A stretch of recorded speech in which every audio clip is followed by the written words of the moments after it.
ইরাকে এক নাস্তিকের জন্ম হয়েছিল, মাজুসি নাস্তিক মুলহিদ। সে বলে বেড়াচ্ছিল আমি স্রষ্টায় বিশ্বাস করি না, কারণ স্রষ্টা দেখা যায় না।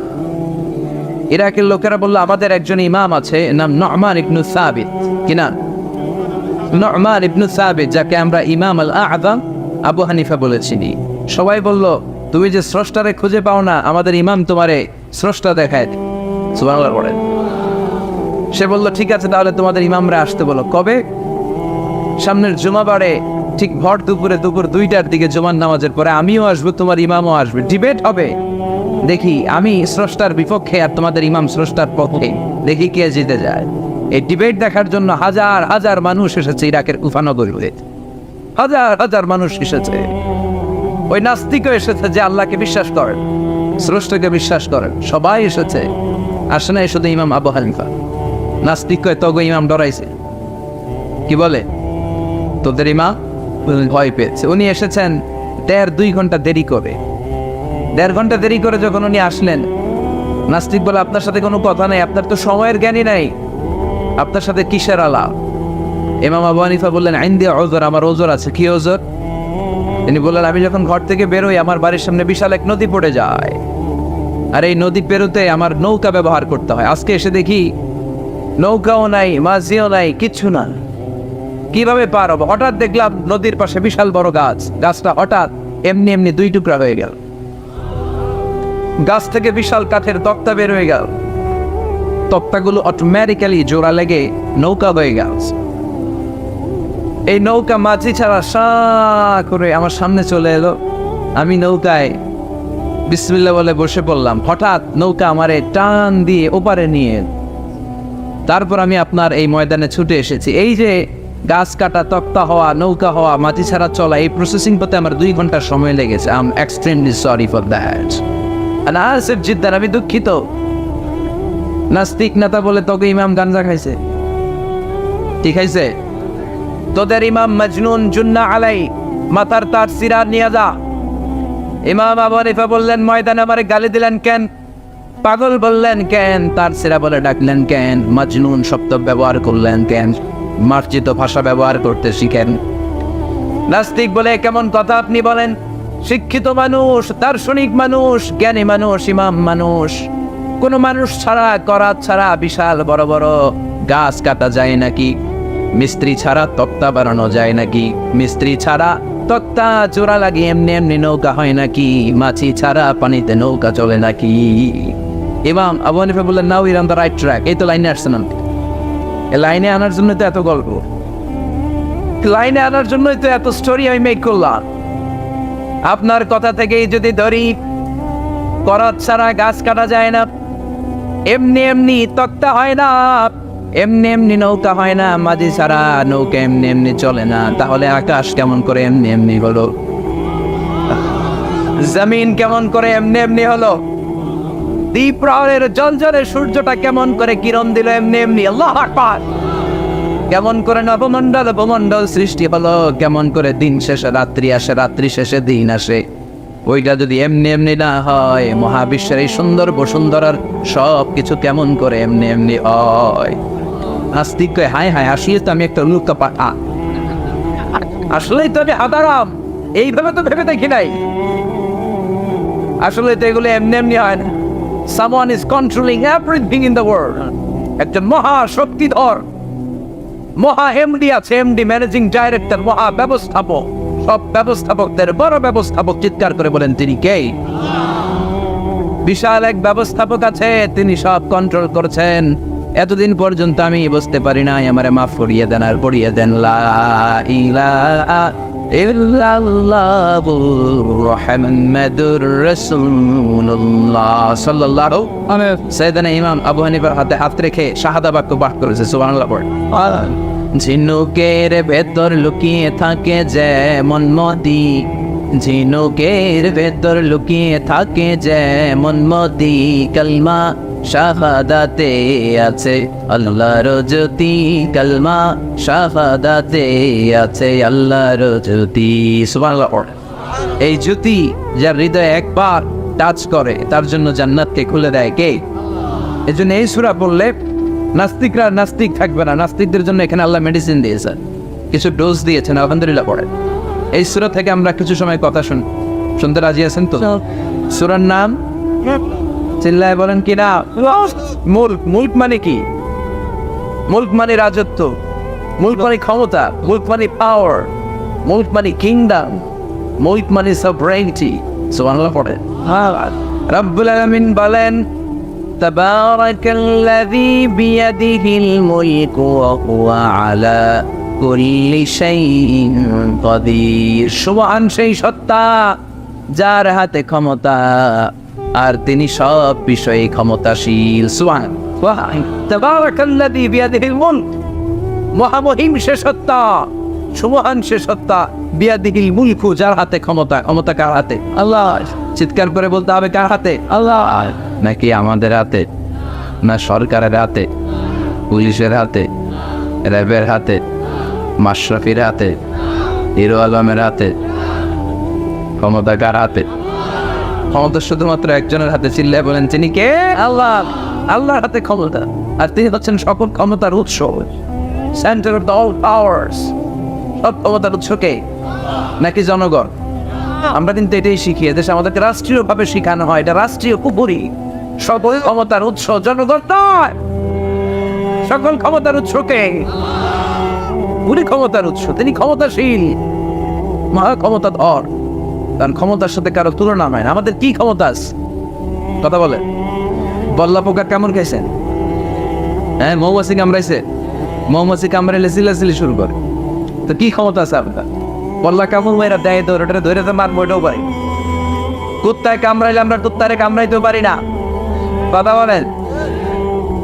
আমরা নাকি ক্ষমতার মালিক। পিছন থেকে কেউ যদি বলে হুজুর শাহ, মজা করে বলছি এতই ভাই বেশ, আসলে যদি করে আসতো শব্দ, স্লোগান দেওয়ার বেলায় লিল্লাহে তাকবীর আল্লাহু আকবার, আমার ভাই তোমার ভাই, কাপায় ফেলামো নামায় ফেলাও। কথা বলেন। আর যদি পেছন থেকে কেউ আওয়াজ করে বলে শাহ, দৌড়। আপনারা কি দৌড় দিবেন? আমরা দিতে দৌড় দিন। কথা কর। চাচা আপনরা জীবন বাঁচানোর জন্য ভয়ে পাগল। সাপ লাগবে না, বাবা ভেঙছিলেন মাইথার দিয়ে নাই বোধ হয়। আছে আছে। কি করে? খালি লাফায়। 10টা বাবা ব্যাং যদি ছেড়ে দেওয়া হয় স্টেজে 2টা, আর বাকি 8টা এদিকে, বাবা ব্যাং আর কি লাভ দিন? এর সে লাফালাফি শুরু করবো আমরা। কথা বলে। আর আমরা দাবি করি আমরা ক্ষমতার উৎস। কোনো ক্ষমতা নাই। একবার ডায়রিয়া হলে 3বার টয়লেটে গেলে আর চেহারার দিকে তাকানো যায় না। কারে মাফ করে দে, আই মরে যাইও, আই হাইতান না, আছে না নাই? তো পারবেন না কেন? আপনার ক্ষমতার উৎস, আপনি না ক্ষমতার উৎস। আরে আপনার তো কোনোই ক্ষমতা নাই। খুলিকাল ইনসানু দাঈফা, মানুষকে দুর্বল থেকে দুর্বল করে তৈরি করেছে কে? এজন্য রব্বুল আলামিন বলেন তাবারাকাল্লাযী বিয়াদিহিল মুলকু ওয়া হুয়া আলা কুল্লি শাইইন কাদির। সুমহান সেই সত্তা যার হাতে ক্ষমতা। চিল্লায় বলেন ক্ষমতা কার হাতে? আল্লাহ। আমাদের হাতে কোনো ক্ষমতা নাই। আমরা হলাম দুর্বল। আমরা কি? দুর্বল। দুর্বলের ঘরে দুর্বল। আমরা যখন জন্মেছিলাম দুর্বল। আমার ছোট্ট একটা মেয়ে আছে, আমি অবাক হয়ে থাকি যে আমিও তাইলে ছোটবেলায় এরকম ছিলাম। না খাওয়ালে খেতে পারে না, পেশাব পায়খানা করে, ঘর নষ্ট করে, বমি করে, দাঁড়াতে পারে না, শুইতে পারে না, লালা পড়তে থাকে, ক্লিন করতে হয়, সব সময় তাকে সার্ভ করতে হয়। কি দুর্বল ছিলাম আমরা। ওই দুর্বলতা থেকে যৌবনের সাময়িক একটা সময় পাই রক্ত গরম। এরকম রক্ত গরম তোমার আগে ছিল না। আগে তুমি দুর্বল ছিলা। তুমি শুধু দুর্বল না, তুমি দুর্বলের ঘরের দুর্বল। আমাদের 14 পুরুষ দুর্বল। চিল্লায় বলেন ঠিক কিনা? কি ক্ষমতা আমাদের? দুর্বল হয়ে দুনিয়ায় জন্মালাম, সাময়িক কিছু সময়ের জন্য যৌবনের শক্তি পেলাম, আবার ওইটার পরে আবার দুর্বল হয়ে গেল। রং ধরা যৌবন জং ধরে শেষ, আবার লাঠি নিয়ে হাঁটা লাগে, কোমরে ব্যথা, মাজায় ব্যথা, আবার পুজো হয়ে যায়। কি ক্ষমতা আছে আমার? কি ক্ষমতা আছে? একটু ভূমিকম্প হলে কাঁপাকাঁপি শুরু হয়ে যায়, ঠিক কিনা? ভূমিকম্প হলে বাঁচার জন্য সব দেয় দৌড়। টেলিভিশনের কিছু লাইভ প্রোগ্রাম দেখলাম, উপস্থাপক দৌড়, অতিথিও দৌড়। দেখেন নাই? লাইভ ব্রডকাস্টিং হচ্ছিল, সরাসরি সম্প্রচার। যখন দেখা যাচ্ছে চেয়ার কাঁপতেছে, উপস্থাপক দৌড়, আর মেহমানরা বসে আছে মাইক নিয়ে, কিছুক্ষণ পরে আরো কাঁপাকাঁপি বেড়ে গেল, মেহমানও দৌড়। কথা কর, 20 তলা 30 তলা দামি দামি বিল্ডিং গুলোর ফ্ল্যাটের ভেতরে যারা থাকে, তুফান শুরু হলে দেয় দৌড়। কথা কন, ভাড়াটিয়ারা দৌড়ায়, বাড়িওয়ালারা দৌড়ায় না। নিজের বাড়ি তো এজন্য দৌড় দেয় না, নাকি ভূমিকম্প হইলে ভাড়াটিয়াও দৌড়, বাড়িওয়ালাও দৌড়, সবাই। পুলিশের প্রধানও দৌড় দেয়, বাস্তবে তো র্যাবের প্রধানও দৌড় দেয়, প্রেসিডেন্টও দৌড় দেয়, শুধু প্রধানমন্ত্রী দৌড় দেয় না। দেয়, আমি কই নাই, কিন্তু আপনারা কইছেন। দোষ আপনাদের, আমার কোনো দোষ নাই। আমি প্রধানমন্ত্রীর কিছু বলি নাই। চাচা আপন প্রাণ বাঁচা, রাতে ভূমিকম্প হলে দৌড় দিতে হয়, চিল্লায় বলেন ঠিক কিনা? 2004 সালে বরিশালে প্রথমে গেলাম বাসে, ফিরে আসতেছি লঞ্চে, নদীর মাঝখানে তুফান, জাহাজ ডুবে যাবে। ওই দিন চিনলাম আল্লাহ কারে কয়, আল্লাহ কেসকো কাতে হে। ওই দিন লঞ্চের শুধু মুসলমানেরাই আল্লাহরে ডাকে নাই, হিন্দুরাও জিকির করছে কার? ওই দিন সবার মুখে একটা জিকির ছিল, লা ইলাহা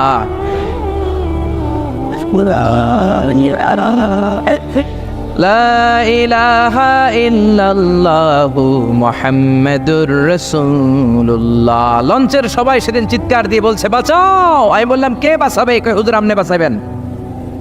তো তাইলে আমারে বাঁচাইবো কে? কই হুজুর আপনারে বাঁচাইবো আল্লাহ। আসলে বিপদে পড়লে বোঝা যায় আমাদের কোনো ক্ষমতা নাই, ক্ষমতার মালিক হচ্ছেন একজন, তিনি কে? এজন্য রব্বুল আলামিন বলেন, কুলিল্লাহুম্মা মালিকাল মুলকি তুতিল মুলকা মান তাশাউ ওয়া তানজিউল মুলকা মিম্মান তাশা ওয়া তুইজ্জু মান তাশাউ ওয়া তুযিল্লু মান তাশাউ বিয়াদিকাল খায়র ইন্নাকা আলা কুল্লি শাইইন কাদির। ও আল্লাহ, আপনি ক্ষমতার মালিক। ক্ষমতার মালিক কে? আপনি যারে চান ক্ষমতার চেয়ারে বসান, আবার যারে চান ক্ষমতা থেকে নামিয়ে দেন। ফেরাউনকে মিশরের মসনদে বসালো কে? আবার সাগরের পানিতে সুবানি খাওয়াইলো কে? নমরুদকে ইরাকের চেয়ারে বসালো কে? আবার মশার কামড় দিয়ে শেষ করে দিল কে? ডোনাল্ড ট্রাম্পকে আমেরিকার ক্ষমতার চেয়ারের মধ্যে বসালো কে? ডোনাল্ড ট্রাম্প যদি বান্দ্রামি করে, ওইটারও লাথি মাইরা নামায়া দিতে পারে কে? এজন্য আল্লাহ বললেন, তাবারাকাল্লাযী বিয়াদিহিল মুলকু ওয়া হুয়া আলা কুল্লি শাইইন কাদির। সুমহান সেই সত্তা যার হাতে ক্ষমতা, সব ক্ষমতা কার হাতে? জোরে বলেন না, কার হাতে? এই পৃথিবীতে অনেক দেশের প্রধানমন্ত্রী কিংবা প্রেসিডেন্ট ক্ষমতার চেয়ারে 5 বছরের মেয়াদে বসে, জানেন? জানেন না? না, কোন দেশে 5 বছরের মেয়াদে, কোন দেশে 10 বছরের মেয়াদে। তো আমার আল্লাহ ক্ষমতার চেয়ারে বসছে কয় বছরের মেয়াদে? কথা বলেন। 20 বছর, 50 বছর, 100, 200, এর চেয়ে বেশি? উনার ক্ষমতার নির্দিষ্ট মেয়াদ নাই, উনার আজীবন মেয়াদ। সুবহানাল্লাহ কইবেন না? ওয়াল আউয়াল ওয়াল আখির ওয়াল যাহির ওয়াল বাতিন ওয়া হুয়া বিকুল্লি শাইইন আলিম।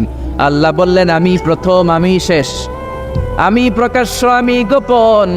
অনাদিকাল থেকে আমি আল্লাহ ক্ষমতার চেয়ারে বসা, অনন্তকাল পর্যন্ত থাকব। ঠিক কি না? 5 বছর 10 বছরের মেয়াদে আল্লাহ ক্ষমতার চেয়ারে বসে নাই। আল্লাহর ক্ষমতার মেয়াদ হচ্ছে আজীবন মেয়াদ। চিল্লায় বলেন ঠিক কি না? বুঝে শুনে উত্তর দিবেন। পৃথিবীর অনেক দেশে ক্ষমতায় যেতে হলে ডেমোক্রেটিক সিস্টেমে ক্ষমতায় যেতে হয়, মানে ভোটে জিতে। তো আল্লাহ তো ভোটে জিতে ক্ষমতায় আসছে, তাই না? ভোট ছাড়া, হ্যাঁ, এমনি এমনি চলে আসছে। আবার পৃথিবীর অনেক দেশে ডিক্টেটরশিপ সিস্টেমে, মানে স্বৈরাচারী পদ্ধতিতে, জোর যার মুল্লুক তার, ওই সিস্টেমে ক্ষমতায় বসে। আল্লাহ তো এই সিস্টেমে আসছে না? আচ্ছা। আবার অনেক দেশে আছে মোনার্কি সিস্টেম, রাজতন্ত্র, বাবা রাজা, তার ছেলেও রাজা। তো আল্লাহর বাবা ছিল রাজা, এই জন্য আল্লাহও রাজা। বিষয়টা কেমন? আল্লাহ বললেন, খবরদার, আমার ক্ষমতার সাথে তোদের ক্ষমতা মিলাবি না। কুল হুয়াল্লাহু আহাদ আল্লাহুস সামাদ লাম ইয়ালিদ ওয়া লাম ইউলাদ ওয়া লাম ইয়াকুন লাহু কুফুয়ান আহাদ। লাম ইয়ালিদ ওয়া লাম ইউলাদ, আমি কাউরে জন্ম দেই নাই, আবার আমি কারো কাছ থেকে জন্ম নেই নাই। উত্তরাধিকার সূত্রে কারো কাছ থেকে ক্ষমতা পাই নাই। বিশ্বের শুরুতে, মহাবিশ্বের শুরু থেকে যে ক্ষমতার চেয়ারে আমি আল্লাহ বসে আছি, আমি আল্লাহ এই ক্ষমতার চেয়ারে শেষ পর্যন্ত থাকবো। চিল্লায় বলেন ঠিক কি না? আমাদের ক্ষমতার সাথে ওনার ক্ষমতার কোনো মিল নাই। আবার পৃথিবীর অনেক দেশে দেখবেন ক্ষমতায় যেতে হলে কোয়ালিশন করা লাগে। বাংলাদেশে এটা বলে জোট করা লাগে। কি করা লাগে? জোটের রাজনীতি বাংলাদেশে আছে না নাই? কথা বলেন, কথা কয় না, মনে হয় কিছু বুঝেই না। জোটের রাজনীতি আছে না নাই? জোট যার বেশি ক্ষমতা তার বেশি, ঠিক কি না? প্রথমে শুরু হলো 4 দলীয় জোট, তারপর 14 দলীয়, তারপর 18 দলীয়, এরপর 20 দলীয়, এরপর মহাজোট, এবার হবে মহাজোট। তো আল্লাহ তো জোট করে ক্ষমতায় আসছে। আল্লাহর জোট করা লাগছে, কোয়ালিশন করা লাগছে। আল্লাহ বললেন খবরদার, ওয়ালাম ইয়াকুল্লাহু শারীকুম ফিল মুলকি ওয়া কাব্বিরহু তাকবীরা। আমার ক্ষমতায় কোনো অংশীদার দল নাই, আমার ক্ষমতার মধ্যে কোনো শরিক দল নাই, আমার কোনো জোট নাই, আমার কোনো কোয়ালিশন নাই। আমি একাই ক্ষমতার মালিক, আমার ক্ষমতায় ভাগ বসানোর মতো কেউ নাই। জোরে কোন ঠিক কি না? আবার দেখবেন পৃথিবীর অনেক দেশে আন্দোলনের মাধ্যমে ক্ষমতার চেয়ার থেকে নামানো যায়। যিনি প্রেসিডেন্ট, একটা আন্দোলন করলে ক্ষমতা থেকে নামানো যায়, এরকম আছে না নাই? গণ অভ্যুত্থান করতে পারলে, আন্দোলন করতে পারলে ক্ষমতা থেকে নেমে যায়। আমি যখন মিশরে পড়াশোনা করি, মিশরের প্রেসিডেন্ট ছিল হোসনি মুবারক। মিশরে একটা আন্দোলন হলো, ওই আন্দোলনের ঠেলায় হোসনি মুবারক ক্ষমতা ছেড়ে দিতে বাধ্য হলো। তো আমরাও যদি পৃথিবীর সবাই মিলে আল্লাহর বিরুদ্ধে আন্দোলন করি, আল্লাহ ক্ষমতা ছেড়ে দিতে বাধ্য। বুঝে শুনে উত্তর দিয়েন। পৃথিবীর সবাই মিলে চাইলেও আল্লাহ ক্ষমতা থেকে নামবে না। আচ্ছা, যত জিন আছে মহাবিশ্বে, সব জিনেরা যদি বলে আমরাও একাত্মতা ঘোষণা করলাম, আমরাও আল্লাহরে মানি না, মানুষ জিন ভাই ভাই, আল্লাহর আর রক্ষা নাই, তাইলে তো আল্লাহ ক্ষমতা ছেড়ে দিবে, তাই না? ছেড়ে দিবে। আবার ফেরেশতারাও যদি বলে আমরাও মানি না, মানুষ জিন ফেরেশতা 3 দলীয় জোট। কয় দলীয়? কথা বলেন। মানুষ জিন ফেরেশতা 3 দলীয় জোট করে যদি আল্লাহর ব্যাপারে বিদ্রোহ করি, তাহলে আল্লাহর ক্ষমতা শেষ নাকি? আল্লাহর ক্ষমতা শেষ? আল্লাহ বললেন ওয়া আন্নাকুম গায়রু মুজিজিল্লাহ।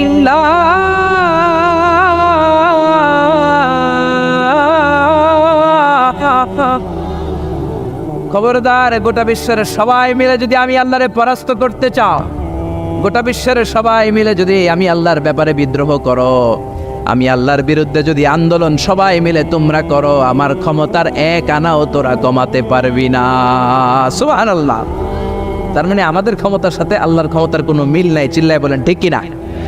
আবার বুঝে শুনে উত্তর দেন। অনেক দেশে দেখবেন রাজার বয়স এত হয়েছে, বয়সের ভারে নুজ্জ হয়ে 70-80-তে পৌঁছে গেছে, কয় আই আর হাইতান্ন, আমি অবসরে যাব, সেলফ রিটায়ারমেন্ট, স্বেচ্ছায় অবসরে যাব। এরকম হয় না? অনেক রাজা, সুলতান, প্রেসিডেন্ট স্বেচ্ছায় অবসরে চলে যায়। তো আল্লাহরও তো অনেক বয়স হয়েছে, এখন আল্লাহর অবসরে যাওয়ার সময় এসেছে। বয়স হয় নাই, এত বছর উনি ক্ষমতা চালায়, এখনো বয়স হয় নাই। উনি ক্লান্ত হয় না? উনার ঘুমে ধরে না? আল্লাহ বললেন খবরদার, লা তাখুযুহু সিনাতু ওয়ালা নাওম। আমার ঘুম নাই, আমার কোনো নিদ্রা নাই, আমার কোনো তন্দ্রা নাই, আমার কোনো ঝিমুনি নাই। ওয়ালা ইয়াউদুহু হিফযুহুমা ওয়া হুয়াল আলিয়ুল আযীম। এই পুরো মহাবিশ্বটা পরিচালনা করতে যে আমি আল্লাহ ক্লান্ত হই না, আমি আল্লাহর তন্দ্রা আসে না, আমি আল্লাহর ঝিমুনি আসে না, আমি আল্লাহর ঘুম আসে না। আমি আল্লাহ একাই মহাবিশ্বের সব ক্ষমতার মালিক, ঠিক কি না? এজন্য আল্লাহ বললেন তাবারাকাল্লাযী বিয়াদিহিল মুলকু ওয়া হুয়া আলা কুল্লি শাইইন কাদির। সুমহান সেই সত্তা যার হাতে ক্ষমতা। ক্ষমতা কার হাতে? সবাই বলেন না, ক্ষমতা কার হাতে? নাকি আপনাদের হাতে? আর কোনোদিন বলবেন জনগণ সকল ক্ষমতার উৎস? আর কোনোদিন বলবেন সকল ক্ষমতার উৎস হচ্ছে একজন, তিনি কে? আওয়াজ করে বলতে হবে, তিনি কে? আমরা বললাম আল্লাহ, বুঝলাম আপনি ক্ষমতার মালিক, আর কিসের মালিক বলেন? আল্লাহ বললেন আল্লাযী খালাকাল মাউতা ওয়াল হায়াতা লিয়াবলুয়াকুম আইয়ুকুম আহসানু আমালা ওয়া হুয়াল আজিজুল গফুর। আমি শুধু ক্ষমতারই মালিক নই, আমি এমন আল্লাহ, যে আল্লাহ জীবন তৈরি করলাম, যে আল্লাহ মরণ তৈরি করলাম। আমি জীবনেরও মালিক, মরণেরও মালিক। আমাদেরকে জীবন দিয়েছে কে? মরণ দিয়েছে কে? আমাদের প্রাণ ভিক্ষা দিতে পারে কে? নাকি আপনাদের রাষ্ট্রপতি? আপনাকে রাষ্ট্রপতি তো নাকি প্রাণ ভিক্ষা দেয়, দেয় না? আরে রাষ্ট্রপতিরও তো প্রাণ ভিক্ষা দিবে আল্লাহ। চিল্লায় বলেন ঠিক কিনা? আল্লাহ বললেন, আমি এমন আল্লাহ, আল্লাযী খালাকাল মাউতা ওয়াল হায়াতা লিয়াবলুয়াকুম আইয়ুকুম আহসানু আমালা। তোমরা কে কেমন আমল করো এটা দেখার জন্য আমি জীবন বানালাম, মরণ বানালাম, আর জীবন মরণের মাঝখানে তৈরি করলাম রূহ। রূহ তৈরি করলাম। কি তৈরি করলাম? রূহ মানুষ তৈরি করতে পারে না, রূহ তৈরি করতে পারে একজন। তিনি কে? মানুষ কম্পিউটার তৈরি করতে পারে, প্লেন বানাতে পারে, রকেট বানাতে পারে, রোবট বানাতে পারে, সুফিয়া খালারে বানাতে পারে, কিন্তু রুহু বানাতে পারে না। সুফিয়া খালারে চিনেন? আপনারাও চিনেন? আহা, মেয়েদের মতো লিপস্টিক দেয়া হয়েছে ওর ঠোঁটে, মেয়ের আকৃতি দেয়া হয়েছে, অবয়ব দেয়া হয়েছে। সুফিয়া রোবটটাকে দেখে আমার প্রতিবন্ধী মনে হলো। এমনে তাকায়, এমনে করে, এমনে করে, এমনে করে, আর ভেতরে সফটওয়্যারে সব সেট করে দেয়া, যেটা রিমোট কন্ট্রোলে চাপে ওই অনুযায়ী বলে। চিল্লায় বলেন ঠিক কিনা? যারা এই সুফিয়াকে বানিয়েছে, কিয়ামতের দিন আল্লাহ বলবে, এই সুফিয়ার ভেতরে রুহু দে। এই সুফিয়ার ভেতরে রুহু দে। যারা এই সুফিয়া নিয়ে পৃষ্ঠপোষকতা করেছে, বিদেশ থেকে দেশে এনেছে, সবাইকেই আল্লাহর সেদিন বিচারের ট্রাইব্যুনালের, সুপ্রিম কোর্টের কারাগারে কাঠগড়ায় আসামি হয়ে দাঁড়াতে হবে। চিল্লায় বলেন ঠিক কিনা? এজন্য আল্লাহ ডেকে বললেন, গোলাম, আমি জীবন বানালাম, মরণ বানালাম, জীবন মরণের মাঝখানে বানালাম রুহু। এই রুহু থাকলে তুমি জিন্দা, রুহুটা না থাকলে তুমি হয়ে যাও মুর্দা। এই যে মিজানুর রহমান আজারি কথা বলতেছে, হাসে, হাত নাড়ে, কথা বলে, কারণ রুহু আছে। এই রুহুটা বের হয়ে গেলে লাশ হয়ে পড়ে যেতে হবে। চিল্লায় বলেন ঠিক কিনা? মক্কার কাফিরেরা বলল, আব্দুল্লাহর বেটা মুহাম্মদ, রুহু কাকে বলে আমাদের বলো। রুহু দেখতে কেমন? কেমন করে দেহের মধ্যে রুহু ঢুকে, কেমন করে রুহুটা দেহ থেকে উড়াল দেয়। এই রুহুর ব্যাপারে তথ্য দিতে পারলে কালিমা পড়ে সবাই মুসলমান হয়ে যাব। আপনারা রুহু দেখছেন কেউ? আপনার দাদা যে মারা গেল, বাবা যে মারা গেল, রুহুটা যে উড়াল দিল, দেখছেন? কালার কেমন? সাইজ কতটুকু? ওজন কতটুকু? দেখতে কেমন? আমরা কেউ রুহু দেখেছি? চিল্লায় বলেন দেখেছি? বিশ্বনবীরে বলা হলো, আব্দুল্লাহর বেটা মুহাম্মদ, রুহু কারে বলে? যদি বলতে পারো কালিমা পড়বো। বিশ্বনবী বলতে পারে না, কারণ বিশ্বনবী মন গড়া কোনো কথা বলেন না। আকাশ থেকে গ্রিন সিগন্যাল আসলে তবেই বলেন, ঠিক কিনা? বিশ্বনবী আল্লাহ তাআলার পক্ষ থেকে গ্রিন সিগন্যাল পাওয়ার জন্য উপরে তাকিয়ে রইলেন। আয়াত নাজিল হয়ে গেল, ইয়াসআলুনাকা আনির রূহি কুলির রূহু মিন আমরি রাব্বি ওয়া মা উতীতুম মিনাল ইলমি ইল্লা কালিলা। ও নবী, লোকেরা আপনারা জিজ্ঞেস করে রূহ কাকে বলে? মা হুয়া রূহ, হোয়াট ইজ দ্য স্পিরিট? আপনি বলে দেন, রূহ হলো আল্লাহর পক্ষ থেকে স্পেশাল অর্ডার। আল্লাহর অর্ডারে এই রূহটা দেহের মধ্যে ঢোকে, আবার আল্লাহর অর্ডারে রূহ বের হয়ে যায়। আল্লাহু আকবার। এই রূহটা মানুষের দেহে ঢুকে কার অর্ডারে? আবার বের হয়ে যাবে কার অর্ডারে? পৃথিবীর যত বিজ্ঞানীরা আছে সবাই মিলেও কি একটা রূহ বানাতে পারবে? জোরে বলেন না, রূহ বানাতে পারবে? আল্লাহ চ্যালেঞ্জ করে বললেন, ওমা উতীতুম মিনাল ইলমি ইল্লা কালিলা। তোমাদেরকে একেবারে যত সামান্য কিঞ্চিত জ্ঞান দিয়ে আমি তৈরি করেছি, তোমাদের এই লিমিটেড জ্ঞান দিয়ে রূহ বানানো যাবে? ইউনাইটেড স্টেটস অফ আমেরিকা একজন মেডিকেল সায়েন্টিস্ট এই চ্যালেঞ্জ গ্রহণ করলো। সে চ্যালেঞ্জ গ্রহণ করে বলল, আমি রুহু বের করে ছাড়বে। কি বের করব? রুহু। আমেরিকার ওই মেডিকেল সায়েন্টিস্ট সে চ্যালেঞ্জ করে বলল, আমি রুহু বানাবো। কি বানাবো? উত্তর দিতে হবে কিন্তু। কি বানাবো? রুহু বানাবো। কেমন করে রুহু বের হয় এটা আবিষ্কার করে আমি নোবেল প্রাইজ জিতবো, নোবেল লরেট হব। 7 বছর সে গবেষণা করলো মুমূর্ষু রোগীদের নিয়ে। মুমূর্ষু রোগী নিয়ে বসে থাকে, কখন রুহুটা বের হবে, রুহু ধরার জন্য বসে থাকে। কিন্তু 7 বছরে হাজার হাজার মুমূর্ষু রোগীর দেহ থেকে রুহু উড়াল দিয়েছে, কিন্তু রুহু ধরতে পারে নাই। সুবহানাল্লাহ কইবেন না? আচ্ছা, এইবার তার মাথায় একটা চিন্তা আসলো, না এই পন্থায় হাঁটলে তো হবে না, আমি একটা কাজ করি। বুলেট প্রুফের গ্লাস দিয়ে একটা ছোট্ট গ্লাসের রুম বানাই, ওই গ্লাসের ভেতরে মুমূর্ষু রোগী ঢুকাইয়া দিব। বুলেট প্রুফ চিনেন তো? মানে গুলি মারলেও গুলি ঢুকবে না। আমাদের মাননীয় প্রধানমন্ত্রী, রাষ্ট্রপতি মহোদয়, ওনারা যে গাড়িগুলো চালায় এগুলো কিন্তু বুলেট প্রুফ, জানেন? গুলি মারলে গুলি ঢুকে না। তো উনি বুলেট প্রুফ গ্লাস দিয়ে, টেম্পার্ড গ্লাস দিয়ে ছোট্ট একটা রুম বানালেন, কাচের গ্লাস। উনি মনে মনে ভাবলেন, মুমূর্ষু রোগী যদি এই কাচের গ্লাসের ভেতরে ঢুকাই, যেহেতু বুলেট প্রুফ, কিছু ঢুকেও না, বাইরে হয় না, রুহু বাইরে কেমনে দেখি। তো কাচের গ্লাস বানিয়ে তার টিমের সবাইকে বলল, আইসিইউ থেকে একটা মুমূর্ষু রোগীকে ধরে আনো, আজকে আমি রুহু ধরে ছাড়ুম। তো মুমূর্ষু রোগীকে আনা হয়েছে ইন্টেন্সিভ কেয়ার ইউনিট থেকে, তাকে কৃত্রিম অক্সিজেন দিয়ে লাইফ সাপোর্টে রাখা হয়েছে। মেডিকেল টিমের প্রধান বলে, এই লোকটারে এই বুলেট প্রুফ গ্লাসের যে ছোট্ট রুম, এটার ভিতরে ঢুকানোর আগে চেক হিজ বিপি, তার বিপি মাপ, ব্লাড প্রেশার মাপ। তো মেপে দেখে ঠিক আছে। ওজন মাপ, বলে ওজন মাপা হলো, ওজন হচ্ছে 80 কেজি, 80 কিলোগ্রাম। কত কেজি? 80। সবাই বলেন কত কেজি? 80 কেজি। এবার মেডিকেল টিমের প্রধান বলে, মুমূর্ষু রোগীটার ভিতরে ঢুকিয়ে দে। ঢুকানো হলো। এবার সে বলল, লাইফ সাপোর্ট খুলে ফেল। সবাই বলে, স্যার লাইফ সাপোর্ট খুলে ফেললে তো মরে যাবে। মেডিকেল টিমের প্রধানকে মারার জন্যই তো আনছি, এটার না মারলে আমি রুহু পামু কেমনে? এটা রুহুটা তো বের করতে হবে দেহ থেকে। তো যেই কথা সেই কাজ, ঢুকানো হলো, লাইফ সাপোর্ট খুলে ফেলা হলো। লোকটা গ্লাস ফিটিং করা রুমের ভেতরে ছটফট করতে করতে দুনিয়া থেকে বিদায় নাই। এবার মেডিকেল টিমের প্রধান রুহু খুঁজতেছে। দুনিয়া থেকে বিদায়, তার মানে তো রুহু বের হয়ে গেছে, কিন্তু রুহু আর খুঁজে পায় না।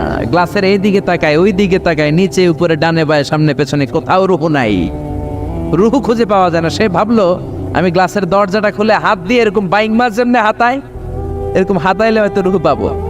তো কাচের গ্লাস খুলে হাত দিয়ে এরকম হাতানো শুরু করলো। হাতাতে হাতাতে পুরো গ্লাস ফিটিং করা রুমের ভিতরে সব খুঁজে ফেললো, কিন্তু রুহু খুঁজে পাওয়া যায় নাই। লোকটাকে বের করা হলো। উনি বললেন, চেক হিজ বিপি, বিপি মাপতো। সবাই বলে, স্যার এটা তো ময়রা ভূত হয়ে গেছে, এখন তো বিপি নাই। বিপি বুঝেন তো, ব্লাড প্রেশার। এই যে ধাক্কাটা, অলিন্দ নিলয়, সিস্টোলিক ডায়াস্টোলিক, জন্মের পর থেকেই আমাদের এই যে দম নেয়া আর দম ছেড়ে দেওয়ার খেলাটা আছে না নাই? কথা বলেন।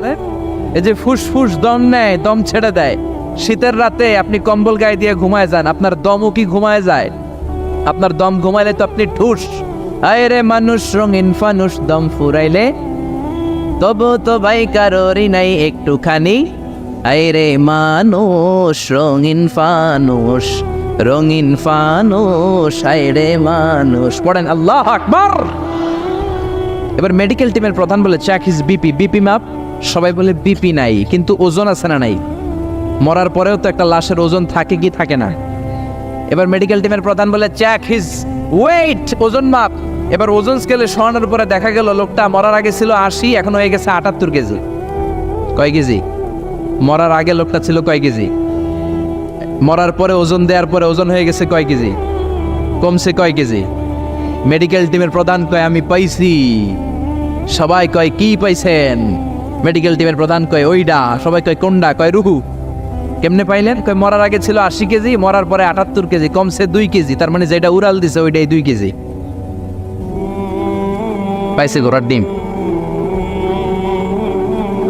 কিন্তু বিজ্ঞানীদের নিয়ম হচ্ছে, আপনি একটা রেজাল্ট দিয়েই ফাইনাল জাজমেন্ট দিতে পারবেন না, আপনার আরো কিছু নমুনা সংগ্রহ করতে হবে। সে বলল, আরেকটা রোগীকে আইসিইউ থেকে নিয়ে আয়, ওজন মাপ, বিপি মাপ। বিপি ওকে, ওজন কত? 70 কেজি। দ্বিতীয় যে লোকটাকে আনা হলো তার ওজন 70 কেজি। চিল্লায় বলেন, কয় কেজি? 70। এবার গ্লাসের ভিতরে ঢুকানোর পরে অক্সিজেনের মাস্কটা খুলে ফেলা হলো। এই লোকটা অক্সিজেনের অভাবে ছটফট করতে মরে গেল। মরার পরে আবার রুহু খোঁজে, কিন্তু গ্লাসের ভিতরে রুহু নাই।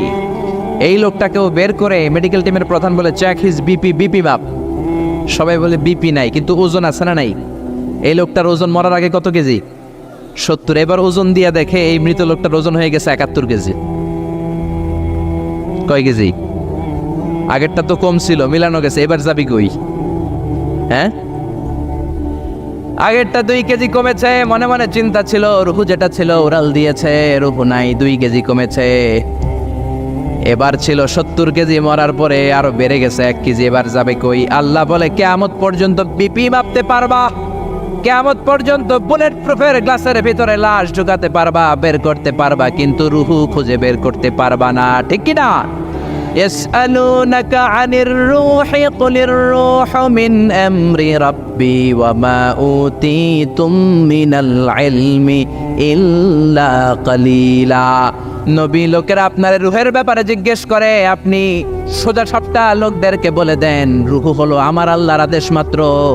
আল্লাহর আদেশে দেহে ঢুকে আল্লাহর আদেশে বের হয়। পৃথিবীর কোনো মানুষ রূহ খুঁজে বের করতে পারবে না, সে বের করতে পারে নাই। কারণ মানুষ মরে গেলে এক একজনের দেহের অবস্থা এক এক রকম।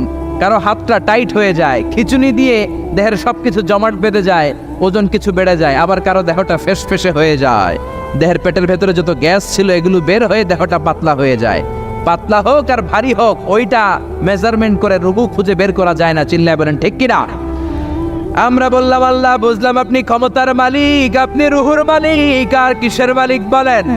আল্লাহ বললেন, আল্লাযী খালাকা সাবআ সামাওয়াতিন তিবাকা মা তারা ফি খালকির রহমানি মিন তাফাউত। ও গোলাম, আকাশের দিকে তাকা, মাথার উপরে তাকা। 7টা স্তরে আকাশটারে 7টা স্তরে বিন্যস্ত করে সাজিয়ে দিয়েছে কে? আবার আল্লাহ বললেন, ওয়ালাকাদ যায়্যানাস সামাআদ দুনিয়া বিমাসাবিহা ওয়া জাআলনাহা রুজুমান লিশ-শায়াতিন। আমি এই পৃথিবীর কাছের আকাশটাকে, প্রথম আকাশটাকে চমৎকার চমৎকার তারা দিয়ে সুশোভিত করে দিয়েছি। সুবহানাল্লাহ। এই যে খালি চোখে উপরের দিকে যে আপনারা তাকান, তাকালে যেটা দেখা যায় এটা কি আকাশ? কথা বলেন না, এটা আকাশ না, এটা মহাশূন্য। এটা কি? জোরে বলেন, এটা কি? Space, father. এটা মহাশূন্য। আপনি উপরের দিকে তাকালে যেটা দেখেন এটা প্রথম আকাশের মহাশূন্য। কথা খেয়াল করে বুঝতে হবে। তার অনেক অনেক উপরে প্রথম আকাশ, তারপরে দ্বিতীয় আকাশের মহাশূন্য, তারপরে দ্বিতীয় আকাশ, তারপরে তৃতীয় আকাশের মহাশূন্য, তারপরে তৃতীয় আকাশ, তারপরে চতুর্থ আকাশের মহাশূন্য, তারপরে চতুর্থ আকাশ। এভাবে একটার চেয়ে আরেকটা বড়। কত বড়? বিষ্ণু বললেন, তোমার হাতের আংটিটা খুলে যদি সাহারা মরুভূমির উপরে ছুঁড়ে ফেলে দাও, সাহারা মরুভূমির তুলনায় তোমার হাতের আংটি যত ছোট, আল্লাহর দ্বিতীয় আসমানের তুলনায় আল্লাহর প্রথম আসমানটা ঠিক তত ছোট। সুবহানাল্লাহ। বাড়িতে যে বললেন, একটার চেয়ে আরেকটা বড়। প্রথম আসমানের চেয়ে দ্বিতীয় আসমান বড়, দ্বিতীয় আসমানের চেয়ে তৃতীয় আসমান বড়, ওইটার চেয়ে চতুর্থ, পঞ্চম, ষষ্ঠ, সপ্তম ওইটা বড়। তার উপরে বর্ডার এলাকা সিদরাতুল মুনতাহা বড়, তার চেয়ে বড় হচ্ছে লৌহে মাহফুজ, তার চেয়ে বড় আল্লাহর আরশ, তার চেয়ে বড় আল্লাহর কুরসি, তার উপরে আল্লাহর 70,000 নূরের পর্দার প্রথম পর্দাটা মহাবিশ্বের সবকিছুর চাইতে বড়। আল্লাহর এই সৃষ্টির তুলনায় কত ক্ষুদ্র আমি, কত তুচ্ছ আমি, কত নগণ্য আমি। এই যে আড়াইবাড়ি দরবার, এটার কোন থানায় পড়েছে? কসবা। কসবা হচ্ছে ব্রাহ্মণবাড়িয়ার একটা থানা, তাই না? ব্রাহ্মণবাড়িয়া হচ্ছে বাংলাদেশের 64টা জেলার একটা জেলা। এরকম 64টা জেলা মিলে সুজলা সুফলা শস্য শ্যামলা ডিজিটাল বাংলাদেশ, ঠিক কিনা? আর এই ডিজিটাল বাংলাদেশ এই পৃথিবীর সবচেয়ে বড় দেশ নাকি? হ্যাঁ, তাহলে ছোট্ট সাইজের একটা দেশ। এই যে পাশের ভারত, এই ভারতও বাংলাদেশের চেয়ে 20-25 গুণ বড়। কানাডা প্রায় 100 গুণ বড়, রাশিয়া প্রায় 150 গুণ বড়। এরকম 200টা দেশ নিয়ে পৃথিবীর 30 ভাগ স্থল, বাকি 70 ভাগ শুধু হানি আর হানি। বুঝতে পারছেন? 30 ভাগ হচ্ছে স্থল, বাকি 70 ভাগ জল। এই পুরোটা মিলে আমাদের পৃথিবী। এই পৃথিবী হচ্ছে সৌরজগতের খুব ছোট্ট সাইজের একটা গ্রহ। সৌরজগৎ নিয়ে যাদের কিছু পড়াশোনা আছে তারা জানবেন, এই সৌরজগতের একটা ছোট্ট বালিকণার চেয়েও ছোট সাইজের একটা গ্রহ হচ্ছে পৃথিবী। এই সৌরজগতের যে গ্রহগুলো আছে, এমনও গ্রহ আছে যেগুলো পৃথিবীর চাইতে সাইজে অনেক বড়। বৃহস্পতি নামে একটা গ্রহ আছে, বিশাল বড় সাইজের গ্রহ। যেই সূর্যের আলো পেয়ে আমরা বেঁচে আছি, এই সূর্যটা পৃথিবী থেকে 13 লক্ষ গুণ বড়। সুবহানাল্লাহ। বাড়িতে যে দেখছেন, বাড়িতে যে বলতে বললে এদিকে বলে ফেলায়, আসতে বলতে বললে চিল্লায় বলে। ডিজিটাল সিস্টেম, সরকার ডিজিটাল, দেশ ডিজিটাল, বক্তা ডিজিটাল, শ্রোতাও ডিজিটাল। আশা করি মাইকটাও ডিজিটাল না? আলহামদুলিল্লাহ, ডিজিটাল হতে হবে। তো এই সূর্যটা পৃথিবী থেকে 13 লক্ষ গুণ বড়। কত lakh? Can you imagine, can you guess? এটা কি আপনি কল্পনা করতে পারেন? 13 লক্ষ পৃথিবী সূর্যের মধ্যে রাখার জায়গা করে দিয়েছে কে? সূর্য কি পৃথিবী থেকে মাত্র 13 গুণ বড়? 1300 গুণ, 13,000 গুণ, 13 লক্ষ গুণ। তার মানে কি সূর্যই মহাবিশ্বের সবচেয়ে বড় গ্রহ, বড় তারা? না, ব্যাটেলজিউস নামে একটা তারা আছে যে সূর্য পৃথিবী থেকে 13 লক্ষ গুণ বড়। ওই ব্যাটেলজিউস তারা আবার ওই সূর্যের চেয়ে 33 কোটি গুণ বড়। তার মানে ব্যাটেলজিউস তারাই মহাবিশ্বের সবচেয়ে বড় তারা? না, ব্যাটেলজিউসের চেয়েও যে কত বড় তারা আছে তার কোনো ইয়ত্তা নাই। এরকম lakh lakh, million, billion, trillion, zillion, billion, octillion, কত অক্ট্রিলিয়ন তারা যে আমাদের গ্যালাক্সি মিল্কি ওয়েতে আছে, ইউনাইটেড স্টেটস অফ আমেরিকার নাসার বিজ্ঞানীরা আজও হদিস করতে পারে নাই। চিল্লায় কোন আল্লাহু আকবার। সূর্যের পরে পৃথিবীর সবচেয়ে কাছের তারার নাম হচ্ছে প্রক্সিমা সেন্ট্রাই, তারপরে আলফা সেন্ট্রাই এ, আলফা সেন্ট্রাই বি, এটা ক্যারিনা, ব্যাটেলজিউস একটার চেয়ে আরেকটা বড়। আসেন এই শীতের রাতে আমরা সূর্যের পরে পৃথিবীর সবচেয়ে কাছের যেই তারা প্রক্সিমা সেন্ট্রাই, এই শীতকালের একটা পিকনিক করে আসি ওখান থেকে। প্রক্সিমা সেন্ট্রাইতে আমরা পিকনিক করতে যাবেন? ওখানে যদি আমরা শীতকালীন পিকনিক করতে যাই তাহলে আমাদের কত সময় লাগবে? ছোট্ট একটা আইডিয়া দেই তো। আমরা যে পিকনিকে যাব, যারা যারা হাত তোলেন, কিভাবে যাইবেন? গাড়িতে? কেন? প্লেনে? রকেটে? হ্যাঁ, রকেটে যাইতে হবে, প্লেনে যাওয়া যাবে না। কারণ বর্তমান বিশ্বে সবচেয়ে দ্রুতগামী যে প্যাসেঞ্জার প্লেন আবিষ্কার হয়েছে এটার নাম হচ্ছে বোম সুপারসনিক। কি নাম? Bomb supersonic. Bomb bomb Afridi না, আবার বোম সুপারসনিক। এটা ঘন্টায় চলে 1300 কিলোমিটার বেগে। এটা দিয়েও যাওয়া যাবে না, কারণ কোনো প্যাসেঞ্জার বিমান দিয়ে এই যে মাধ্যাকর্ষণ শক্তি এটাকে ডিঙানো যায় না। আমাদেরকে যেতে হবে রকেট দিয়ে। কোন রকেট দিয়ে যাব? যে রকেট দিয়ে নীল আর্মস্ট্রং, এডউইন অলড্রিন আর মাইকেল কলিন্স 1969-এ চাঁদে নেমেছিল। ওই রকেটটার নাম হচ্ছে অ্যাপোলো 11। যারা যারা হাত তুলছেন একটু নামটা মুখস্থ রাখেন, অ্যাপোলো 11। তাহলে আপনি ঘুরে আসলে লোকেরা জিজ্ঞেস করতে পারে কোন রকেটে গেছিলেন, তখন বলতে হবে না অ্যাপোলো 11-এ গেছিলাম। তো ঠিক আছে, যারা যারা হাত তুললেন তারা আর আমি এখন পৃথিবী থেকে সবচেয়ে কাছের যে তারাটা প্রক্সিমা সেন্ট্রাই তার নাম, ওইখানে পিকনিকে যাব। তো এই যে রকেটটা দিয়ে যাব অ্যাপোলো 11, এটা কত দ্রুত চলে এটা আগে শোনেন। এই অ্যাপোলো 11 সেকেন্ডে চলে 11 কিলোমিটার বেগে, মিনিটে চলে 660 কিলোমিটার বেগে, আর ঘন্টায় চলে 39,000 কিলোমিটার বেগে। সুবহানাল্লাহ, মজা করে কইতে পারলেন না? 39,000 কিলোমিটার বেগে ঘন্টায় চলে। আচ্ছা, বাংলাদেশ থেকে আমেরিকা কত কিলো হবে? 8-10,000 কিলো। তার মানে এই রকেটটা দিয়ে বাংলাদেশ থেকে আমেরিকায় 1 ঘন্টায় 4 বার আসা যাওয়া করা যাবে। সুবহানাল্লাহ পড়েন। তো যারা যারা হাত তুলেছেন, আসেন আমরা এই রকেট দিয়ে পৃথিবীর সবচাইতে কাছের তারা প্রক্সিমা সেন্ট্রাইতে শীতকালের পিকনিকে যাব। কিন্তু যাবেন যে কত সময় লাগবে এটাও তো জানার দরকার আছে না নাই? যেই রকেটটা অ্যাপোলো 11 ঘন্টায় চলে কত হাজার কিলোমিটার বেগে? 39,000 কিলোমিটার বেগে। 39,000 কিলোমিটার বেগে ছুটে এরকম একটা রকেট দিয়ে যদি পৃথিবীর সবচেয়ে কাছের তারায় আমরা পৌঁছতে চাই, আমাদের 1,15,000 বছর লেগে যাবে। কেন ইমাজিন? আপনি কি কল্পনা করতে পারেন যে রকেটটা ঘন্টায় ছুটবে আপনাকে নিয়ে 39,000 কিলোমিটার বেগে, ওই রকেটটা দিয়ে পৃথিবীর সবচেয়ে কাছের যে তারাটা ওইটাতে পৌঁছতে আমাদের 1,15,000 বছর লেগে যাবে। তার মানে আল্লাহ যদি বলে যা আজারি কি আর করবি, তোর যখন এত শখ হয়েছে, যারা যারা হাত তুলছে তোরে আর ওদেরকে আমি 1,15,000 বছর হায়াত দিয়ে দিলাম। তা আমরা যদি যাইতে শুরু করি, বাকি যারা হাত তোলা নাই এরা মরে ভূত হয়ে যাবে। শুধু এরা না, এদের নাতিপুতিও মরে শেষ, আমাদের নাতিপুতিও শেষ।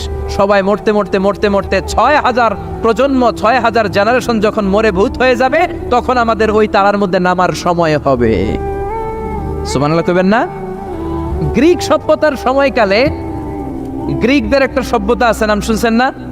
গ্রিক সভ্যতা, মিশরীয় সভ্যতা, মেসোপটেমিয়াম সভ্যতা, ইনকা সভ্যতা, মহেঞ্জোদারো সভ্যতা, চিচেন ইৎজা সভ্যতা। তো এই যে গ্রিক সভ্যতার সময়কালে কেউ যদি এই প্রক্সিমা সেন্ট্রাইতে এই রকেটটা দিয়ে যাওয়া শুরু করতো, তাহলে 2018 সালে তাদের পুরো সফরের মাত্র 4% কমপ্লিট হতো। 96% ট্যুর তখনও বাকি থেকে যেত। চিল্লায় পড়েন আল্লাহু আকবার। ওই আল্লাহ ডেকে বললেন, গোলাম ওয়ালাকাদ যায়্যানাস সামাআদ দুনিয়া বিমাসাবিহা ওয়া জাআলনাহা রুজুমান লিশ-শায়াতিন। এরকম বিশাল বিশাল তারকারাজি দিয়ে, তারা দিয়ে প্রথম আকাশটাকে আমি আল্লাহ সুশোভিত করে দিয়েছি। পড়েন সুবহানাল্লাহ। তো এরকম তারা কি মহাশূন্যে শুধু একটা আছে? কত হাজার আছে কেউ জানে না। চিল্লায় বলেন ঠিক কিনা?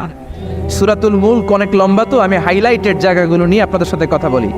এরপরে রব্বুল আলামিন প্রথম রুকুর শেষের দিকে বললেন, ওয়া আসিররু কাওলাকুম আও ইজহারু বিহি ইন্নাহু আলিমুম বিযাতিস সুদূর। ও গোলাম, তোমরা আস্তে কোনো কথা বলো, প্রকাশ্যে বলো কিংবা গোপনে বলো, কেউ শোনে না, শোনে কে? চিল্লায় বলেন, কেউ যেটা দেখে না দেখে কে? কেউ যেটা শোনে না শোনে কে? দুনিয়ার সবার চোখ আপনি ফাঁকি দিতে পারবেন, আমার আল্লাহর চোখ ফাঁকি দেয়া যাবে নাকি? আচ্ছা বলেন তো, পুলিশের চোখ ফাঁকি দেয়া যায় কি যায় না? র্যাবের চোখ, বিমানবন্দরে কাস্টমস অফিসারের চোখ, দুর্নীতি দমন কমিশনের অফিসারের চোখ, পরীক্ষার হলে ম্যাজিস্ট্রেটের চোখ, কিন্তু আমার আল্লাহর চোখ ফাঁকি দেয়া যায়? আপনি রাত্রিবেলা দরজা বন্ধ করে জানলা আটকে দিয়ে বাতি বন্ধ করে পাপ করেছেন, অন্যায় করেছেন, কেউ দেখে নাই, দেখেছে কে? এরপরে আল্লাহ বললেন, আওয়ালাম ইয়ারাউ ইলাত তায়রি ফাওকাহুম সাফাতিন ওয়া ইয়াকবিদনা মা ইউমসিকুহুন্না ইল্লার রাহমান ইন্নাহু বিকুল্লি শাইইন বাসীর। আল্লাহ ডেকে বললেন, গোলাম ওরা কি পাখির দিকে তাকায় না? আওয়ালাম ইয়ারাউ ইলাত তায়র, ওরা কি পাখির দিকে নজর করে না? ফাওকাহুম সাফাতিন ওয়া ইয়াকবিদ, যেই পাখিগুলো ওদের মাথার উপর দিয়ে উড়ে বেড়ায়, যেই পাখিগুলো ওদের মাথার উপরে ডানাগুলো মেলে দেয়, আবার ডানাগুলো ছাপটে জমিনের মধ্যে নেমে আসে, ওরা কি পাখির দিকে তাকায় না? কেউ যদি পাখি নিয়ে গবেষণা করে সে নাস্তিক হতে পারে। আপনি যদি পাখি নিয়ে রিসার্চ করেন আপনি নাস্তিক হতে পারবেন না। এজন্য আল্লাহ তাআলা পবিত্র আল কোরআন আল কারীমের অনেক জায়গায় পাখির কথা বললেন, পাখি দিয়ে আল্লাহ দৃষ্টান্ত দিলেন। সুলাইমান আলাইহিস সালামকে আল্লাহ তাআলা একটা স্পেশাল পাখি দিলেন, ওটার নাম হচ্ছে হুদহুদ। 1000 মিটার উপর থেকেও তার এই পাখির চোখে মেগাপিক্সেল এত বেশি ছিল, জমিনের দিকে নজর করেই জমিনের কত ফুট নিচে মিষ্টি পানি আছে এই পানির সন্ধান সে সুলাইমান নবীকে দিয়ে দিত। সুবহানাল্লাহ পড়েন। কত কিসিমের, কত ধরনের, কত রং বেরঙের পাখি যে আল্লাহ পৃথিবীতে বানিয়েছেন তার কোনো ইয়ত্তা নেই। হামিং বার্ড নামে একটা পাখি আছে, নর্থ আমেরিকাতে পাওয়া যায়, পৃথিবীর সবচেয়ে ছোট্ট সাইজের পাখি। এটা যখন প্রাপ্ত বয়সে পৌঁছে এই পাখিটার সাইজ হয় মাত্র 3 ইঞ্চি। কয় ইঞ্চি? পৃথিবীর সব পাখি সামনের দিকে উড়ে, আর এই হামিং বার্ড সামনেও যেমনি উড়ে পিছনের দিকে উঠতে পারে। সুবহানাল্লাহ কইলেন না? এই পাখিটা প্রতি সেকেন্ডে তার পাখা ঝাপটায় 80 বার। কয়বার? আমি আপনি আমাদের হাতগুলো 1 সেকেন্ডে ঝাপটাতে পারবো কয়বার? 4 বার, সবচেয়ে বেশি হলে 5 বার। আর এই পাখিটা প্রতি সেকেন্ডে তার ডানা ঝাপটায় 80 বার। চিল্লায় এখন সুবহানাল্লাহ। আলপিন সুইফট নামে একটা পাখি আছে, সাউথ ইউরোপের আল্পস পর্বতমালার পাশে এই পাখিগুলো পাওয়া যায়। গোটা বিশ্বে এটাকে সুইফট বার্ড বলে, সুইফট বার্ড। এই সুইফট বার্ড একবার শূন্যে উড়াল দেওয়া শুরু করলে 8 মাস উড়ন্ত অবস্থায় থাকতে পারে। আবার কোনো প্রয়োজনে পৃথিবীতে নেমে আসে, আবার উড়াল দিলে আবার 8 মাস, আবার নেমে আসে, আবার উড়াল দিলে আবার 8 মাস। সুবহানাল্লাহ পড়েন। হোমা বার্ড নামে একটা পাখি আছে, যে পাখিটা উড়ন্ত অবস্থায় ডিম পেড়ে দেয়, আর ওই ডিম জমিনে পড়ার আগেই উড়ন্ত অবস্থায় শূন্যে থাকতে ওই ডিম ফুটে বাচ্চা বেরোয়, ওই বাচ্চাও আবার শূন্যে উঠতে শুরু করে দেয়। এজন্য রব্বুল আলামিন বলেন, আওয়ালাম ইয়ারাউ ইলাত তায়রি ফাওকাহুম সাফাতিন ওয়া ইয়াকবিদ মা ইউমসিকুহুন্না ইল্লার রাহমান ইন্নাহু বিকুল্লি শাইইন বাসীর। নাস্তিকগুলো কি পাখির দিকে নজর করে তাকায় না? কেমন করে তাদের উপর দিয়ে পাখাগুলো মেলে দিয়ে তারা উড়ে বেড়ায়। সাফাতিন ওয়া ইয়াকবিদনা, পাখাগুলো ডানাগুলো মেলে দেয়, আবার ডানা ঝাপটায়। এই পাখিগুলোকে শূন্যে কেউ ধরে রাখে নাই, ধরে রেখেছে একজন, তিনি হলেন আমার আল্লাহ। তিনি কে? এই যে পাখিগুলো শূন্যে উড়ন্ত অবস্থায় থাকতে পারে, ওদেরকে শূন্যে উড়ন্ত অবস্থায় রাখলো কে? জোরে বলেন কে? ছোট্ট হাঁসের বাচ্চা পৃথিবীতে আসার সাথে সাথে কেমন করে পানিতে সাঁতার কাটে? কে এই হাঁসের বাচ্চারা শিখালো যে তোর টানা ঝাপটাতে হবে, পা নাড়াতে হবে? শিখালো কে? গাভীর পেট থেকে বাছুর বের হয়েই গাভীর ওলানের মধ্যে ঢু মারে। কে ওরে শিখালো ওই জায়গায় ঢু দে, ওইখানে ঢু মারলেই তোর রিজিক বেরোবে? কে শিখালো? সুবহানাল্লাহ কইতে মন চায় না? এজন্য আল্লাহ বললেন ওরা কি পাখির দিকে তাকায় না? পাখির দিকে তাকালে তো পৃথিবীর কোনো মানুষ নাস্তিক থাকতে পারে না। পাখিকে আরবিতে কি বলে বলেন তো দেখি? হ্যাঁ, কি? তয়ের। হ্যাঁ, তয়ের। আর বিমানকে আরবিতে কি বলে কে জানে? তয়ের, তয়রান, তয়ের একই জিনিস। বিমান আরবিও যা, পাখি আরবিও তা। Birds and aeroplane maintain the same flying mechanism while flying. পাখি আর বিমান যখন আকাশে উড়ে একই সিস্টেমে উড়ে, এই জন্য এই পাখির উপর রিসার্চ করে বিমান আবিষ্কার হয়েছে। সুবহানাল্লাহ পড়েন। কিন্তু আফসোসের বিষয় হচ্ছে আমরা বানাতে পারি নাই, এটা বানিয়েছে ইহুদিরা। উইলভার রাইট অর উইল রাইট দুই ভাই মিলে বিমান বানিয়েছে 1903 সালে। ইউনাইটেড স্টেটস অফ আমেরিকার নাগরিক এই দুই ভাই মিলে তারা বিমান বানিয়ে ফেললো। আমরা বানাতে পারি নাই। আমরা আছি মদ আর নারী নিয়ে, আমরা আছি হিন্দি সিনেমা নিয়ে, আমরা আছি মারামারি নিয়ে, আমরা আছি কাফের ফতুয়া দেয়া নিয়ে, আমরা আছি তর্কাতর্কি নিয়ে, জি বাংলা নিয়ে, স্টার জলসা নিয়ে, কিরণমালা নিয়ে। চিল্লায় বলেন ঠিক কিনা? স্টার জলসা হায়ারে জিহি বাংলা, নষ্ট করলো হয়ে আমার সোনার বাংলা। স্টার জলসা হায়ারে জিহি বাংলা, নষ্ট করলো হয়ে আমার সোনার বাংলা। ঠিক কিনা? কেমন করে পরকিয়া করতে হবে, শাশুড়ি বউয়ের মধ্যে কেমন করে কুটনামি লাগাতে হবে, এগুলো ট্রেনিং জি বাংলা, স্টার জলসা, হিন্দি সিনেমার ভেতরে আছে না নাই? আমরা এগুলো নিয়ে ব্যস্ত, কাফের ফতুয়া দিয়ে নিয়ে ব্যস্ত। কথায় কথায় আমাদের মুখ দিয়ে বেরোয় তুই কাফের, তুই 3 কারণে কাফের, তুই 5 কারণে কাফের, তুই 6 কারণে কাফের। এই কাফের মরলে এই কাফেরকে যেখানে কবর দেয়া হবে ওই কবরের উপর যে ঘাস উঠবে, ওই ঘাস যে গাভী খাবে, ওই গাভীর দুধ যে খাবে ওইটাও কাফের। এরকম ফতোয়া আছে না নাই? তো আমরা এই ফতোয়াবাজি নিয়ে ব্যস্ত। উইলভার রাইট আর অরভিল রাইট কোরআনের এই আয়াতের উপর রিসার্চ করে, গবেষণা করে এরা দুইজন বিমান বানিয়ে ফেললেন। এই দুই ভাই পাহাড়ের মধ্যে শুয়ে কত পাখি যে দেখেছে, কত পাখির ছবি যে এঁকেছে, কত পাখির মোশন অ্যান্ড মুভমেন্ট নিয়ে তারা গবেষণা করেছে। করতে করতে করতে এই দুই ভাই বিমান বানিয়ে ফেলেছে। তবে এখনকার মতো এত উন্নত বিমান নয়, ছোট্টখাট্ট বিমান, একটু উড়ে আবার ধপাস করে জমিনে পড়ে, একটু উড়ে আবার ধপাস করে জমিনে পড়ে। সর্বপ্রথম ফ্রান্সের এক শহর থেকে আরেক শহরে পৃথিবীর প্রথম প্যাসেঞ্জার বিমান এক শহর থেকে আরেক শহরে ল্যান্ড করেছে। এই তো মানুষের স্বপ্ন বাস্তবায়িত হয়ে গিয়েছে। এতদিন মানুষ শুধু দেখতো হায় রে পাখি উড়ে, আমরা উঠতে পারি না। এখন পাখির চেয়েও আরো দ্রুত বেগে আমরা উড়ি। ঠিক কিনা? এই যে আপনারা হজে যান, কিভাবে যান? প্লেনে যান। প্লেনে যান তো বুঝলাম, উড়ে উড়ে যান না? পাখি আর কত দ্রুত উড়ে, পাখির চেয়েও দ্রুত বেগে আমরা উঠতে পারি। চিল্লায় বলেন ঠিক কিনা? এই বিমান আবিষ্কার হওয়ার আগ পর্যন্ত পৃথিবীর সব দেশের ছিল শুধু সেনাবাহিনী আর নৌবাহিনী। বিমান আবিষ্কারের পর শুরু হয়ে গেল বিমান বাহিনী। এখন সব স্বাধীন দেশের বিমান বাহিনী আছে না নাই? Air force, military. এখন মানুষ ড্রোন হামলা করে, মিসাইল হামলা করে, ব্যালিস্টিক ক্ষেপণাস্ত্র দিয়ে হামলা করে। United states of America little boy and fat man নামে 2টা পারমাণবিক বোমা দিয়ে জাপানের হিরোশিমা নাগাসাকিকে ধ্বংস করে মেসাকার করে দিয়েছে। এমনভাবে ধ্বংস করেছে, তারপরে কয়েক প্রজন্ম যারাই জন্ম নিত জাপানের হিরোশিমা নাগাসাকিতে বিকলাঙ্গ হয়ে জন্মাতো। হয় হাত নাই, নয় পা নাই, নয় চোখ নাই, নয় ঠ্যাং নাই। চিল্লায় বলেন ঠিক কিনা? এজন্য আল্লাহ বললেন গোলাম আওয়ালাম ইয়ারাউ ইলাত তাইরি ফাওকাহুম সাফাতিন ওয়া ইয়াকবিদ মা ইউমসিকুহুন্না ইল্লার রাহমান ইন্নাহু বিকুল্লি শাইইন বাসীর। এই পৃথিবীর স্বঘোষিত নাস্তিকগুলা কি পাখির দিকে নজর করে তাকায় না? পাখি নিয়ে কোনো নাস্তিক যদি গবেষণা করে, ওই নাস্তিক আর নাস্তিক থাকতে পারে না। ওরে নাস্তিক থেকে আস্তিক বানায়া দিবে কে? এরপর আল্লাহ বললেন আম্মান হাযাল্লাযী ইয়ারযুকুকুম ইন আমসাকা রিজকাহু বাল্লাজ্জু ফী উতুইন ওয়া নুফুর। আল্লাহ বললেন ও গোলাম, আমি আল্লাহ রিজিক দেই, আমি আল্লাহ যদি তোদের রিজিক বন্ধ করে দেই, কে আছে তোদের রিজিক দিতে পারে? রিজিক দেওয়ার মালিক কে? পৃথিবীতে যত খাবার আছে সব খাবারগুলো যদি নষ্ট হয়ে যায়, আমাদেরকে খাবার দিবে কে? ঘুম থেকে উঠে দেখলেন কোথাও কোনো খাবার নাই, বাজারে ফলমূল নাই, বিস্কুট নাই, আলু নাই, সিঙ্গারা নাই, কিচ্ছু নাই, ক্ষেতের মধ্যে কোনো ফসল নাই, গাছের মধ্যে ফুল ফল কিচ্ছু নাই। এরকম যখন অবস্থা হয়ে যাবে, আল্লাহ যদি রিজিকগুলো দেয়া বন্ধ করে দেয়, আপনাদেরকে রিজিক দিবে কে? খাদ্য দিবে কে?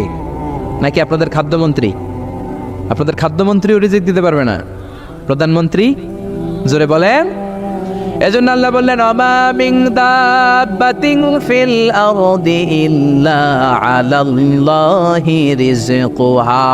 এই জমিনের মধ্যে যত ধরনের প্রাণী আছে, মাছ আছে, পশু আছে, সব প্রাণীগুলাকে, মানুষগুলাকে রিজিক দেয় কে?